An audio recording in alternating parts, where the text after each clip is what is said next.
కార్తీక పురాణం 15వ అధ్యాయం దీప ప్రజ్వలన మహిమ.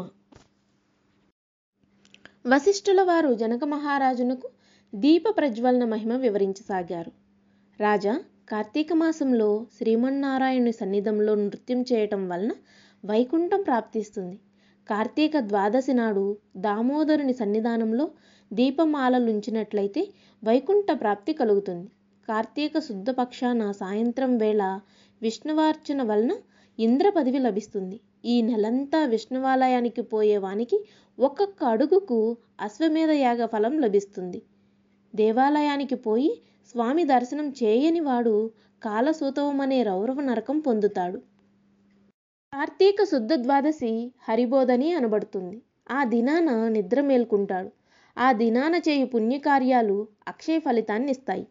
ఈ మాసంలో విష్ణుమూర్తిని గంధ పుష్పాదులతోనూ మనోహరాలైన ధూపదీప నైవేద్య తాంబూలాలతోనూ బ్రాహ్మణ పురస్కృతుడై ఏమరపాటు లేకుండా పూజించే వానికి కలిగే ఫలితం వర్ణనాతీతం. తమ శక్తిని బట్టి విష్ణు సన్నిధానంలో గాని శివ సన్నిధానంలో గాని 1,00,000 ఒత్తులు వెలిగించినట్లయితే స్వామి సాన్నిధ్య సిద్ధి కలిగిస్తుంది. నెలంతా వెలిగించే శక్తి లేనివారు ద్వాదశి, చతుర్దశి, పూర్ణిమల యందు వెలిగించాలి. ఎవరు సాయంకాలమందు పాలు పిండినంత కాలం భక్తితో దీపాలు వెలిగిస్తాడో వాడా పుణ్యం వల్ల పరిశుద్ధుడవుతాడు. ఆ విధంగా చేయలేనప్పుడు ఇతరులు వెలిగించిన దీపాలలో నూనె పోసి ఆరిపోకుండా చూచినవాడు పాప విముక్తుడవుతాడు. ఈ సందర్భంలో ఒక ఇతిహాసం ఉంది, చెబుతాను విను. పూర్వకాలంలో సరస్వతీ నదీ తీరంలో ఒక పాడుబడ్డ దేవాలయం ఉండేది. అక్కడకు కర్మనిష్ఠుడని యోగి కార్తీక స్నానార్థం వచ్చి ఆ గుడిని చూచి దానిని తుడిచి ముగ్గు వేసి ప్రమిదా తైలం సంపాదించి దీపాలు వెలిగించి భక్తితో విష్ణువునకు అర్పించి ఒకవైపున కూర్చుండి తపస్సు చేసుకుంటున్నాడు.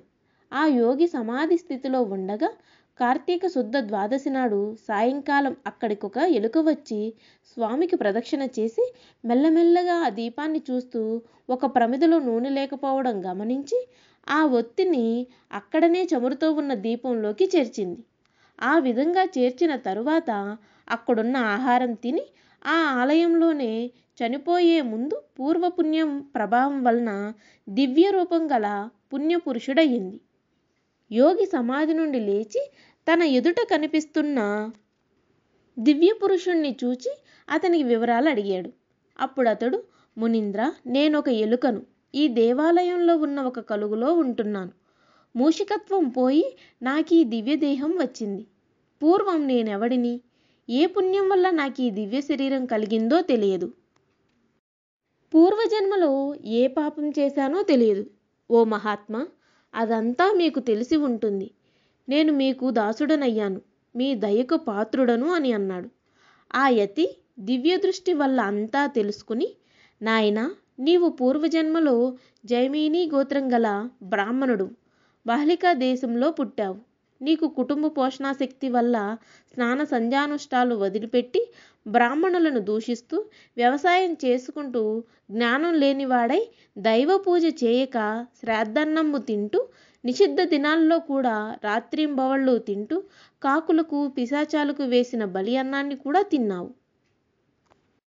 రూపవంతురాలైన నీ భార్య శ్రమ పడకుండా ఉండాలని ఒక దాసిని ఏర్పాటు చేసి దానితో ముచ్చట్లు, వేళాకోలాలు, కౌగిలింతలు జరుపుతూ దాన్ని పోషించుచు దానికి బిడ్డనొక శూద్రునికి విక్రయించి శూద్రుల దగ్గర నుండి పాలు, పెరుగు, మజ్జిగ, నెయ్యి కొంటూ అధిక ధనం సంపాదించి దానిని నేలపాతి పెట్టి మరణించావు. ఆ కర్మ వల్ల నరకాన్ని అనుభవించి తిరిగి భూలోకంలో ఎలుకవై పుట్టి ఇక్కడ ఉంటూ సంతోషంతో దేవద్రవ్యాలు తింటూ అన్ని వస్తువుల్ని పాడు చేస్తూ ప్రతిదినం దుష్టబుద్ధితో పాత్రలోని తైలం అపహరిస్తూ వచ్చావు. అయినప్పటికీ కార్తీక మాసపు రాత్రి యందు ఇతరులు పెట్టిన దీపం చల్లారకుండా చూశావు. కాబట్టి ఎలక రూపము పోయి దివ్య పురుషుడవయ్యావు. ఇక మీద భక్తి కలిగి వైకుంఠంలో శాశ్వతంగా ఉండగలవు అని అన్నాడు అని వశిష్ఠుల వారు జనక మహారాజునకు వివరించారు. ఇది శ్రీ స్కాంద పురాణాంతర్గత కార్తీక మహత్యమందలి 15వ అధ్యాయం సంపూర్ణం.